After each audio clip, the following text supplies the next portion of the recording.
years back, we lived in Atlanta, Georgia, and there was a couple that sought me out and said, we would love for you to do our wedding.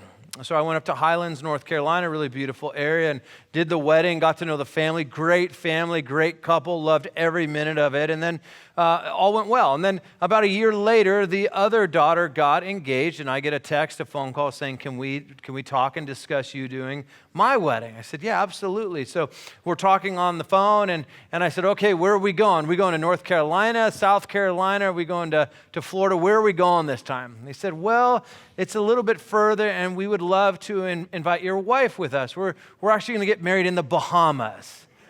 And I said, well, let me think about this. Yes, I'll do your wedding. Yes, I'll do your wedding. And we didn't go to just any place in the Bahamas. We went to a place called Baker's Bay. This is where Tom Brady goes, Ron Gronkowski, Adam Sandler. In fact, when we were driving on the boat to the island, I was talking to the manager of the island's wife, and she was telling me stories about how Adam Sandler doesn't know how to work a remote, and her husband is always helping him. And I'm like, yeah, I can relate to that with celebrities all the time calling me with... It was just something out of this world. In fact, you can't just access Baker's Bay if you wanted to, right? You have to own property there, and it's just a minor $4.5 million starting out for that. If you want to buy that property, you have to put down a $250,000 deposit, and they've got a similar HOA to ours. It's around $120,000 a year. Pretty comparable, right? So Baker's Bay was just an incredible once-in-a-lifetime opportunity to go. In fact, this is a picture of the moment they kissed as a couple. Pretty ugly view, but they got over it. It was just incredible to be in this particular place. The invitation wasn't just about a place. It was the reality that we were being brought into something we could not access on our own, unless we won the lottery, which we don't play, so that card is out of the game. We couldn't access this place otherwise. It was only because they had property and they could get us to this place. Easter is similar in the sense that Easter is exactly God inviting us into something we couldn't access on our own power and our own will and on our own strength. And so what we're going to notice today is that Easter is an invitation in three different ways. Easter is an invitation to see, Easter is an invitation to hear, and an invitation to actually be touched by God. And all this is possible through the resurrection of Jesus. Our Easter story begins in John chapter 20, verse 1 this morning, in which it says, early on the first day of the week, while it was still dark, Mary Magdalene went to the tomb and saw that the stone had been removed from the entrance. So she came running to Simon Peter and the other disciple, the one Jesus loved. Pay attention to that, because the author of John, many would argue, is also the one who is known as the disciple that Jesus loved. He said, they have taken the Lord out of the tomb, and we don't know where they've put him. So Peter and the other disciple started for the tomb. Both were running, but the other disciple outran Peter. Let me just get that in there, okay? Peter, and they reached the tomb first. He bent over and looked in at the strips of linen lying there, but did not go in. Then Simon Peter came along behind him and went straight in the tomb. He saw the strips of linen lying there, as well as the cloth that had been wrapped around Jesus' head. The cloth was still lying in its place, separate from the linen. And finally, the other disciple who had reached the tomb first. If you don't see the humor in the Bible, you're missing this whole thing right now, right? He's just like, let me get one last point that I got there first. He also went inside and he saw, and it says that he believed. Prior to this, the disciples have witnessed Jesus being crucified, a brutal death in which there was no coming back from. Died in such a gruesome and horrific way that death was death, it was done, it was finished. And they're in this place of fear and just being in dismay and fear and doubt, going, man, what happened is brutal. And they're still in that state of mind in which they're just doubtful of what has happened, cannot believe what has happened, but something is shifting, something is changing in them where they get to this point, and it says at the very end in there that he believed, that something was actually shifting at what they witnessed and what they saw, and they're now moving out of that place of fear and doubt to maybe wonder and curiosity, what has actually happened to Jesus? And so if you have ever been at a place where you have had doubt, You have had fear. You have been in dismay. You've looked at life and have felt lost and that things are just out of control and not put together. You will find yourself in the Easter story some way or another. In fact, kiddos, you have a little bag that you got on the way in, and there's an empty tomb in there. If you want to pull out your empty tomb, it's inviting you to look at what the disciples got to look at the fact and the reality that nothing was in there. All it was, that's the one, Thomas, all it was linen and cloth, and this is what began to change for them. And what you need to know today is that the power of the resurrection that the disciples saw that day, that it doesn't stay back 2,000 years ago. That what they witnessed, what they experienced, what they saw is a prevalent and a powerful and available to you and I today. That you and I have the gift and the availability and the invitation from Jesus to actually see and witness the resurrection power of Jesus through transformed lives. In fact, years back when I worked at St. Andrew's Presbyterian Church in Newport Beach, there was a young man who came up to me and said, I'm just kind of stuck in faith. I'm not really walking with the Lord. I'm kind of living this life of sin, and I love to grow, and I don't know how to do that. And I said, why don't you help serve with me in high school ministry? You can be in my small group with freshman kids. They're all over the map. It's going to be wonderful. I said, I'll walk with you. You'll be under my wing. I'll equip you. You'll be with me the whole year. And he started to come. And after a while, a couple months later, he set me aside and he said, Cody, I need to stop serving in the high school ministry. And I said, why? He goes, I feel like a hypocrite. I feel like I come in here, I'm encouraging these guys not to do what I'm doing and the way I'm living my life, and I just don't think I'm cut out for this. And I go, that's the very reason you should keep going. Very reason you should keep going. Fast forward sometime later, and I began to see little shifts in him, little changes in him, a little bit of that resurrection power happening in his life. It was shortly after that we got called to Atlanta, Georgia to be at a church there, and I kept in touch with them, and I kept hearing about how God was continuing to transform and change his life. I began to look at his Instagram, and it had a little bit more of a Jesus flavor to it. There's a few more verses being posted, and I'm going, man, God is changing his life. I'm witnessing his resurrection power. And then next thing you know, he's on the search committee. He's the head of the search committee for the next senior pastor at St. Andrew's Presbyterian Church. They don't just put anybody in that role. It's someone who shows that they're maturing, that they're truly walking and following Jesus. And here is this guy who wanted to give up years prior to this, and now is leading the search committee for the next senior pastor. Resurrection power available to see and witness in his life. Just a week ago, I noticed on Instagram that he got engaged to a beautiful Christian woman, and they're planning their wedding. It's a beautiful sight to see, and all that is just to say that the first thing we see about Easter is that it's an invitation to see and witness the resurrection power of Jesus in the lives of others. This is the one invitation, the great gift we get to see at the resurrection of Jesus. Yet, Mary isn't quite there just yet. Look at verse 11 and see what it says. Now Mary stood outside the tomb crying. Mary is still in that hopeless state. She's still in that state of doubt and fear and curious of going, no, I think he's still dead. And she's curious, where's the body? Where is Jesus' body at this point? But something changes for her, all because of movement. It reminds me when I was traveling and visited this place. This is the Czech Republic. I got to go to Prague, yep. And when we were in Prague, I was traveling with a friend of mine, and we decided to go up to the castle. We actually purchased tickets to go on a jazz boat tour that we would go through the Vltava River right in that area. And so to kill time, we go up to the castle on the hill, the Prague Castle. We're seeing the castles up there, and I've seen a million castles at this point. I'm like over this one, but I'm still enjoying myself. And so we take some photos, and then we realize, man, it's time to get back to the jazz boat tour. So we head down the stairs, we're flying back, and then we realize pretty quickly that we probably aren't going to be going on the jazz boat tour because the boat was sinking in the Vltava River.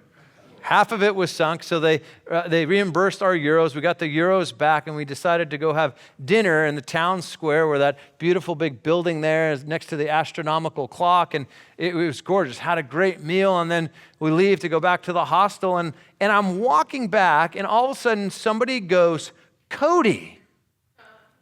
And I turn and I look, and it was my friend Lisa, who I grew up with in Big Bear Lake, California, who happened to be Prague at the same time as me. I go, what are you doing here? She goes, I'm studying abroad. And I go, I am too. We happen to be in Prague at that particular moment on that same street, all in a moment of time. It was incredible. It was like a celebration. It was a moment of joy going, I cannot believe you're here. We hugged. It was a moment of just pure joy. And just a moment of turning and seeing her was a great gift.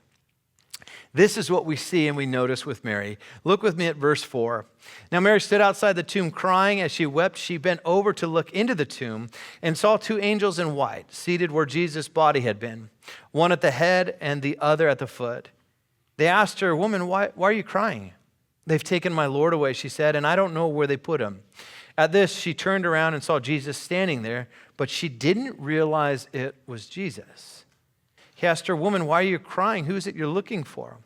Thinking he was a gardener, she said, Sir, if you have carried him away, tell me where you have put him, and I will get him. Jesus said to her, notice he calls her by name, Mary. She turned toward him, cried out in Aramaic, Rabboni, which means teacher. Mary doesn't recognize Jesus in this moment until he actually calls her by name. She hears his voice, she turns, she recognizes, she sees, all of it is put together, and this is where she heard his voice. This is the moment of resurrection for Mary.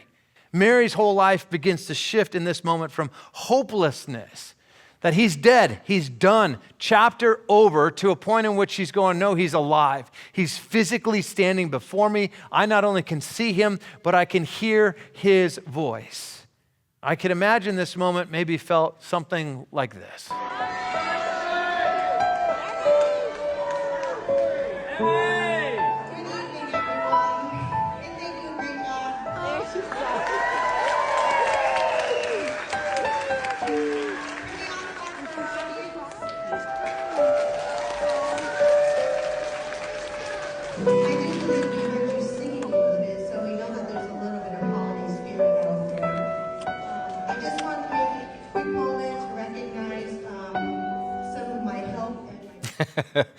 This is a sweet moment.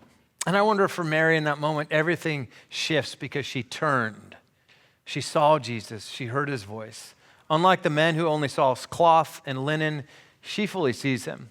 She fully hears his voice. And what a joyful and impactful moment that was. How many of you have ever seen Pirates of the Caribbean? Yeah, just a couple of you. Yep. There's a part in Pirates of the Caribbean where they use the phrase that dead men tell no lies. Dead men tell no lies. And it insinuates that those that have been killed, that their secrets that they've maybe been told, or secrets or the treasure, will never be told by anybody else. Why? Because dead men don't speak. Jesus isn't dead. Jesus is alive, and he still speaks to this day. This points to that second invitation to Easter, that Easter is an invitation to see God's resurrection power, Christ's resurrection power in your life and the life of others, but it's also an invitation to actually hear his voice. One of the greatest gifts I have as a pastor is when many of you have come up to me to say, I heard God's voice, God spoke to me, God answered my prayer, God is speaking to me. Those are some of the greatest moments I get. It just points to the fact that Jesus is alive and he is well. And it also points to the reality that hearing God's voice, it's not just something a pastor hears. It's not something that just adults hear. In fact, my 12-year-old son just a few weeks ago, by the way, I got approval for this. I pay him every time I tell a story about them in a service. So they're like, yeah, keep telling him, Dad, keep telling him. He told me a few weeks ago, he goes, Dad, I was in prayer this night, and God spoke so clearly to me. He said this to me. And it was so profound. It was so clearly from God that he heard God's voice. A couple weeks later, my daughter said the same thing. Dad, I was worrying about this. But in that moment, what God reminded me of was this verse that I memorized years ago. And Dad, that verse just came to my mind, and she goes, God was speaking to me. And I go, yeah, do you know why? Because Jesus didn't die. He's not a dead man. He's alive. He's alive and well, and he continues to speak to us today. Easter is an invitation to see and to hear his voice. But Easter is also about touch. Just after Mary and the two disciples had witnessed Jesus a little time later, the whole disciples actually experience Jesus. Jesus shows up in their room that they're in and is standing before them, and they're all in awe, and they're wondering, how on earth is he standing here? Except there is one disciple that is not there, and it's Thomas. And it bothers Thomas. Listen to what the text says about Thomas. Now, Thomas, also known as Didymus, one of the 12, was not with the disciples when Jesus came. So the other disciples told him, "We have seen the Lord." But he said to them, "Unless I see the nail marks in his hands, and put my fingers where the nails were, and put my hand into his side, I will not believe." A week later, his disciples were in the house again, and Thomas was with them. Though the doors were locked, Jesus came and stood among them and said, "Peace be with you." Then he said to Thomas, "Put your finger here. See my hands. Reach out your hand and put it in my side. Stop doubting and believe." Thomas said to him, "My Lord and my God." Then Jesus said to him, "Because you have seen me, you have believed. Blessed are those who have not seen and yet have believed." Thomas just wanted to touch Jesus. He wanted to understand the reality of the resurrection. He wanted to physically touch Jesus. Kiddos, there is a little stamp in your bag. If you want to pull that out with your parents' permission, you can stamp yourself all over your body. And what I will tell you is that as you look at those stamps, you can touch them, you can feel them, you can look at them. And this is just to remind you of the same thing Thomas wanted. He wanted to see, he wanted to touch, he wanted to do all those things. So kiddos, stamp away. Your pastor told you you could. Thomas wanted to simply touch Jesus. He wanted to be touched by Jesus. A couple months ago, I had gone to Big Bear to visit my parents, and the whole family was up there having a great weekend. And shortly after lunch, when we were just hanging around, my mom had gotten a text that you don't want to receive. She had gotten a text that my former football high school coach, this man, was actually being air-vac'd, taken down to Loma Linda Hospital because he had a medical incident. I didn't know if they were a family of faith. I didn't know if they had a pastor, but through the grapevine of text, through Big Bear, word got back to his wife that had shared with them that I'd be happy to go to the hospital and pray for him and to be with him and pray with him. And she said yes. So shortly after that, went to the hospital and prayed over them and prayed with them, and it was just an honor to be there. And it was but about a week later in which they said, "He's not going to make it. Could you come back and pray with him and us?" So went back to them and prayed, and after all that had settled down, a few days later, she said, would you give the message at the funeral in Big Bear coming up? I said, I'd be honored to do that. Everybody was invited. It was the whole town. There was over 2,000 people there of alumni, of former players and students and former students. And it was like one big reunion. And as we started the service and as we're in the service, people would come up and they would share a story about him. They would share how he loved and he cared and that their lives were touched by him. And several people kept talking about what he did for him. And there were so many stories that went untold that day. And the greatest gift of the whole thing was when I got to go up there and tell them that this was a man who woke up every single morning before he needed to, spent time every single day in his Bible. And what I said is that all the stories you're telling about him, everything you're describing about him points to the fact that he was a shepherd to many of us. He was a shepherd because a shepherd loves and a shepherd cares and a shepherd guides people. And I said, he's a shepherd to us. And I said, the only reason he was able to do this and be this type of person is because he knew the good shepherd, Jesus of Nazareth. Because God had touched his life.